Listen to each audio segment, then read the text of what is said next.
Hello, sweet friends. Welcome back to the podcast. I am so excited for today's topic because in my experience, when you bring in these concepts of spirituality into leading and business, it blows up your results and it creates so much happiness and fulfillment. And it's also something that's incredibly taboo to talk about. So I want to unpack all of that and today introduce you to what is meant by spirituality and spiritual concepts, why it's incredibly important to bring them in and reconnect if you've been disconnected from it, how it will transform the way you lead, the way you create, the way you feel, and how to start doing it. So, some simple practices, just some simple, easy practices for you to start doing it in your daily life. Before I jump in, I just want to say thank you to all of those that have been communicating with me. So, in my podcast, if you look at the podcast show notes, there's a link that says text me, I think it says, or communicate with the podcast. And you can click that link and send us a text message. It's super cool. And I have been receiving these messages, and it's so fun. It's fun to hear how you are using these tools in your everyday life, how they're supporting you. I just love to hear that. It really, really warms my heart and it fuels me. It motivates me to keep putting more good stuff out there for you. So, thank you to all those that have been communicating with me through that. And remember that simple message that you send me through that communication, I read all of them, I respond to them, and you can use that same message to leave me a review. So if you are listening to this podcast on a platform where you can leave a review easily or a rating, please do so. It really, really, really supports the podcast and its growth, and it helps other people that are like minded find the episode. That's just how the algorithm works. So please leave a rating, leave a review, and continue to communicate with me through the app. I love it. I really love hearing from all of you. Something else, by the way, that you can communicate with me is what you want to hear. If there's some topics that you want to hear, send them to me. You can send them to me through DM on Instagram. That's where I hang out at Vanessa Calderón MD, or directly through the app. Okay, let's jump in. Let's jump in. So, before we jump into the meat of this, let's talk about why we don't talk about spirituality, why we don't talk about these topics in leadership and in business. Why is it so taboo? Some of the reasons that I'm about to talk about can be really obvious, but I'm going to name them anyway because I think it's important for us to get on the same page. So, why is spirituality so taboo in professional spaces? Well, I think the number one reason is that it can feel really woo, like really mystical and woo. Mystical, that word is probably okay. But then when you start thinking about woo, it's like, well, that has there's no data behind that. Why would we talk about that? That's not going to be helpful. And I think that's probably one of the biggest reasons why we avoid it. And of course, there's a ton of others, but we avoid it because, especially, and I think in Western cultures that are very driven by productivity, there's this long-standing preference for this concept of being very logical or being very objective and leaving anything that's seen as illogical or subjective, the opposite of objective, leaving all of that at the door.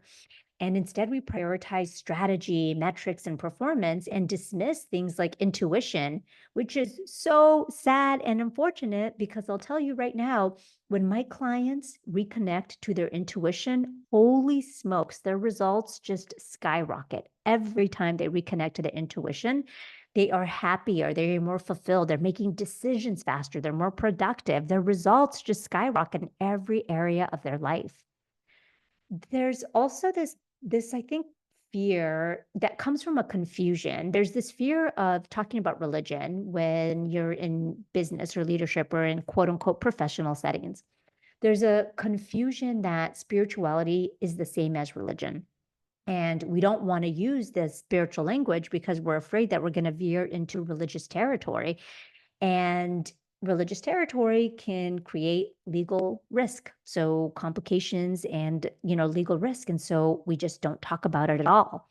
And instead, what do we use? We use this neutral language, words like mindset or values or culture, it's the same language that is really spiritual language, but we're using it in a way that's more neutral and more accepted in professional settings or in business settings.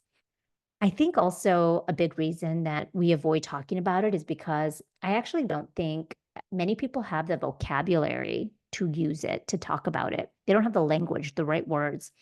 Because I have seen many leaders who are feeling pulled to something much deeper, more meaningful, wanting this like deep desire to lead with purpose or to create more consciousness in their business or in their companies, but they don't have the right language or the right models. It's not modeled to them how to do it in a professional setting. So you just don't do it at all, I think, mainly out of fear.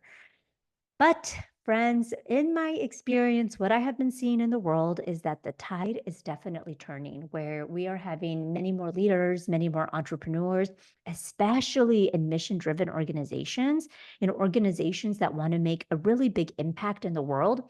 They are redefining the way they lead, the way they create to include a sense of purpose, a sense of consciousness, and a sense of alignment, which is really important because when you start infusing these concepts into who you are and how you lead, you build integrity, you lead with alignment, more authenticity, you show up as who you truly are.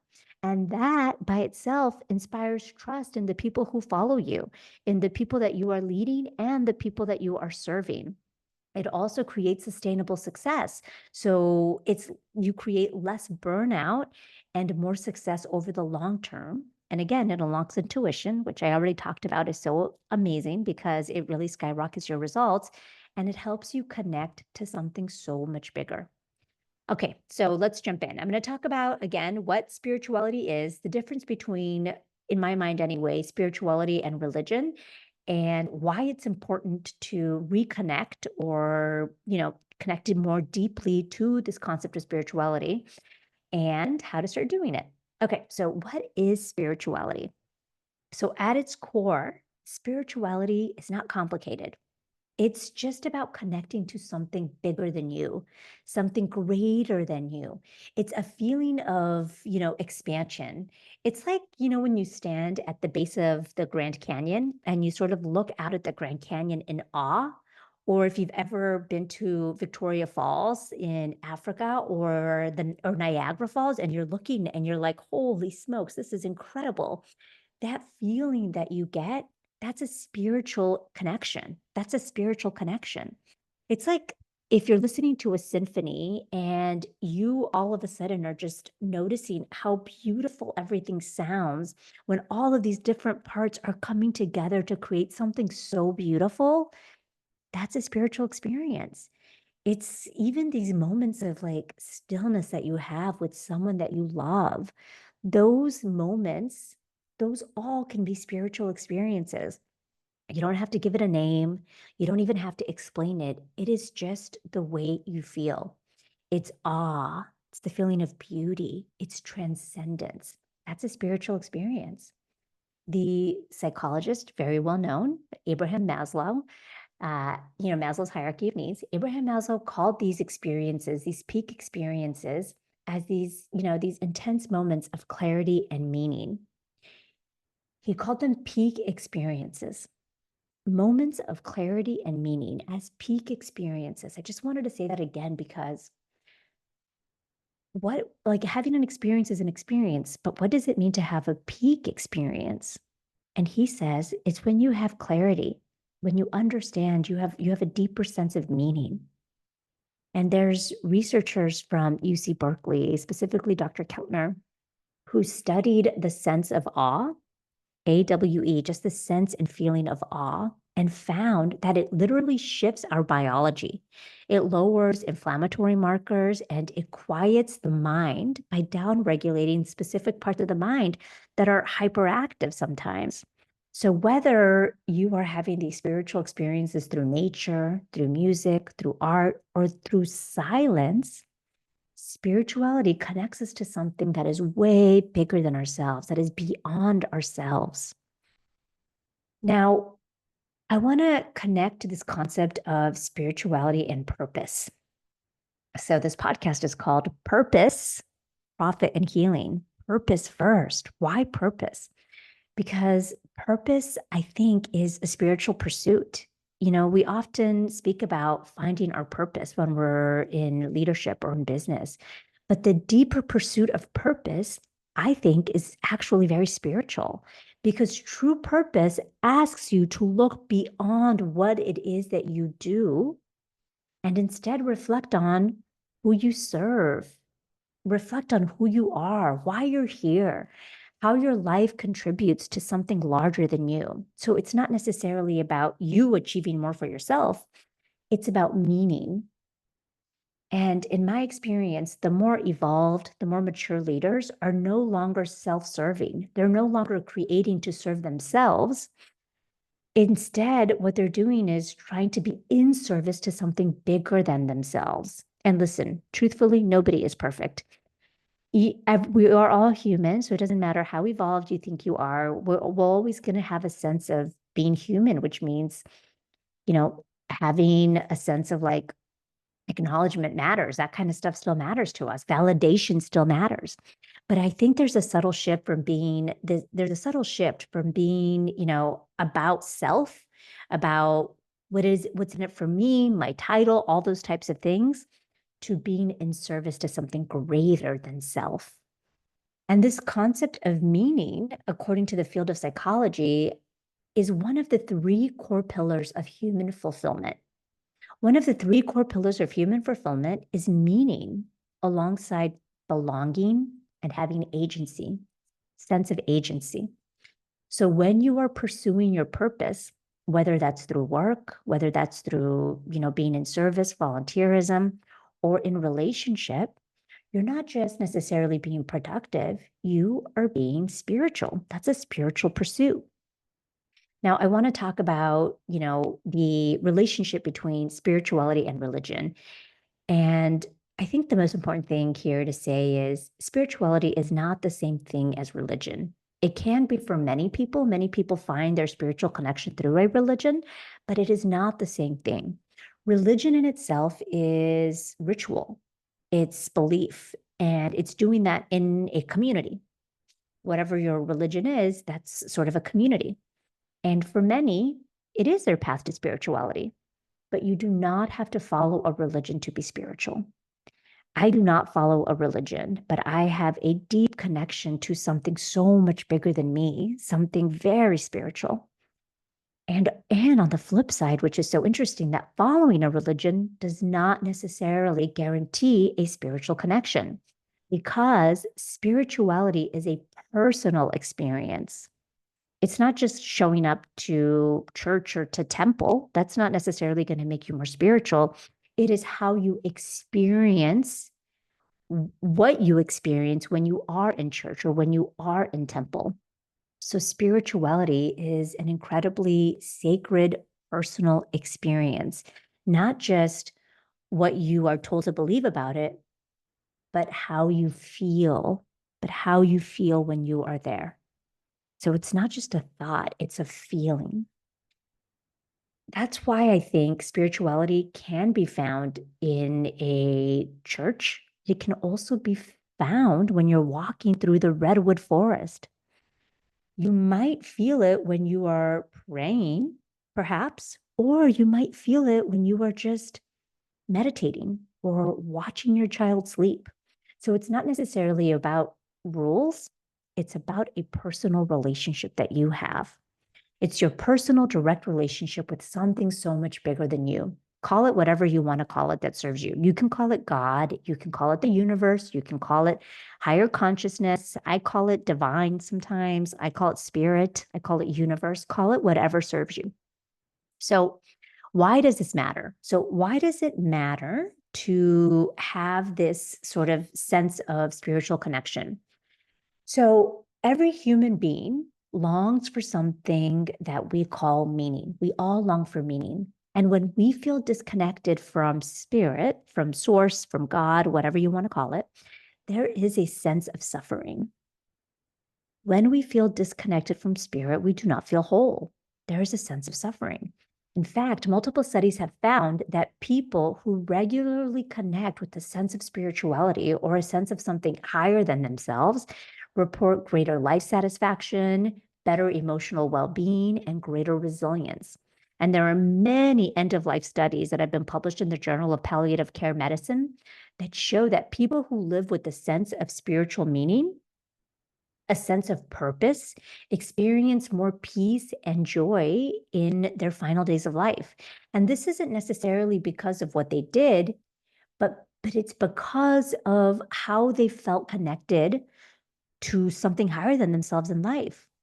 And here's the thing, as a leader, as an entrepreneur, as someone that wants to make a big impact in the world, your consciousness, which I also name your self-mastery, your ability to master yourself, that right there is your currency.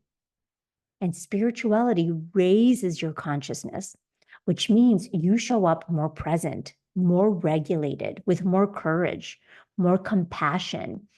Those are the kinds of qualities in leaders that change, that transform the world. Okay, so how do we reconnect with the sense of spirituality?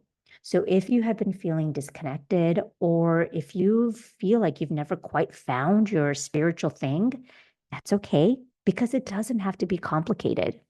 In fact, in ancient cultures and many, many indigenous traditions, including my indigenous ancestors, the Maya and the Mexica people, spirituality itself wasn't something that was just practiced once a week or kept separate from daily life. It was a lived experience.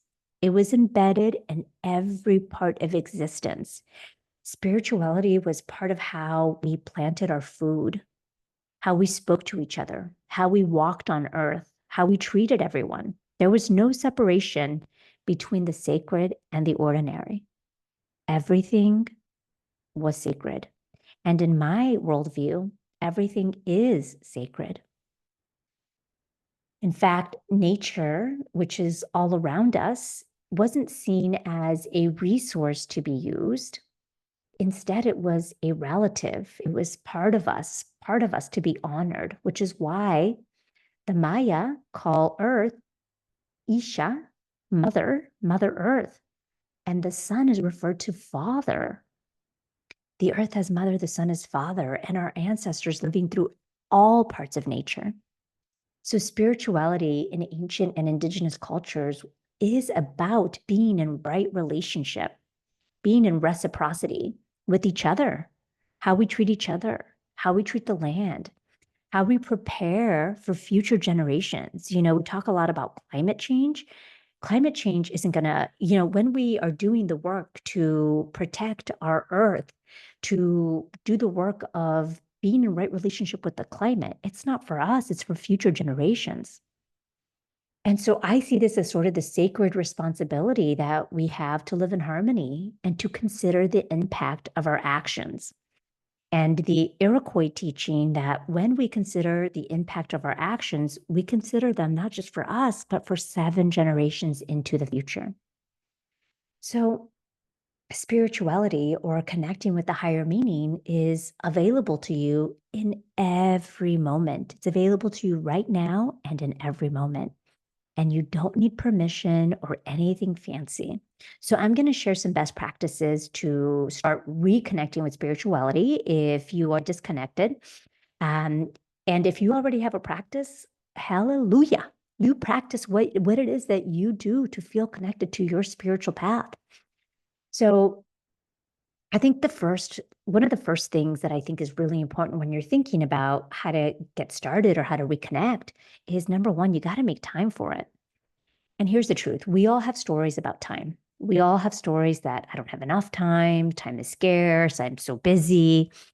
But you will make time for what you value. Go back to, what episode is that? Let me think. I think it's episode number 4 that I created, where I talk about how to make time for the things that you want to make time for and stop the excuse of not having time. So number one, you got to make time. You're going to make time for the things that you value. So if you want to build a spiritual practice, make time for it. Even if it's just 3 minutes of sitting quietly before a meeting, make time for that quiet time. The second thing I want to share is I want you to really consider reclaiming your authority. Why do I say that? Because in my experience, A lot of people have sort of outsourced their spiritual authority to something else. They think spiritual authority comes from someone outside of them. But really, again, spirituality is a very personal, subjective experience. You are the authority of your spiritual experience. It's you. And so remember that it's about being connected to something bigger than you. You can have a spiritual experience watching the sunset on a beach. It's a feeling. It's a feeling that you have. You get to define what that is for you. No one else gets to define that for you. You decide what that is for yourself. So, some simple practices for you to practice. Number one, meditation. If you are looking for a way to get started, I would recommend starting with meditation. If you've never meditated before, it doesn't have to be complicated. I created episode number 10 to help you get started if you've never meditated before. And really, the practice of meditation, I think why it's so helpful to connect to something bigger than you is because what it starts allowing you to do is to quiet your mind so you can listen to something deeper. Quiet your mind. And the practice of meditation, it comes from Hinduism that was later, and it was later adopted into Buddhism and then brought into the United States and made secular, but it came from a spiritual practice. Meditation was a spiritual practice in its essence. The second thing that might be really, really supportive to a lot of folks that are just starting to get reconnected is a practice of journaling. I think journaling is a great way to reconnect with your spiritual authority because essentially what it is self inquiry and a connection to your inner wisdom. So it's coming back to your source of truth. It creates a space for you to write down whatever's coming up and listen to the inner voice, see what comes up for you when you are writing. Some prompts that you can use when you're starting to journal. Very simple prompt is what's coming up for me right now? And just write whatever comes up for you. Another one could be what would my leadership look like if it was more in service and less so about me? What would my leadership look like? Or here's a deep one, if you want to go deep, which is who am I beneath all of the roles that I play? Okay, so meditation, journaling, and for some of you, prayer. And when I say prayer, it could be the traditional prayer that one thinks of when you are in a religious practice, so praying to God. But it doesn't have to necessarily be a prayer to God. It could just be a conversation that you have with your higher self or your inner sage, where you get to speak your truth. You get to ask for support. You get to express gratitude. In fact, even the concept of gratitude is an extremely spiritual practice. The concept of gratitude, thank you so much for the blessings that I have. Thank you. Even expressing gratitude to the people around you, that is an incredible spiritual practice. That puts you in right relationship with everybody around you. And right relationship, again, it's a spiritual practice. So there are a few ways for you to get started. I think the most important thing to remember here is to just stay curious.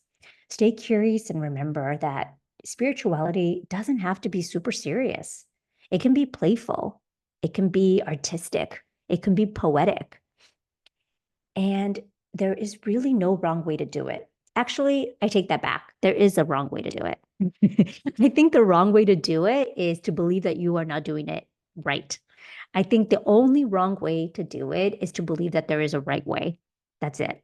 Because when you believe there's a right way, that means you think there's a wrong way, but there is really no wrong way. It's a very subjective, personal experience. Okay, sweet friends. So we are going to wrap up the episode, and I want to leave you with an invitation, just a reflection for you to think about this week, which is what does spirituality mean to you? What are some times in your life where you have felt transcendent, or you have felt that you were connecting to something bigger than you, or you were just in awe of what you were looking in front of you and maybe just feeling that beauty? And how can you create a little bit more space every day for those kinds of experiences, for that connection again? You don't have to leave your job. You don't have to go to a retreat center. You can do it in your everyday life. You can pause, you can take a breath, and you can connect to something bigger than yourself every day. And that right there is where the magic happens. All right, sweet friends. Thank you, thank you, thank you for joining me. I will see you all next week. Adios.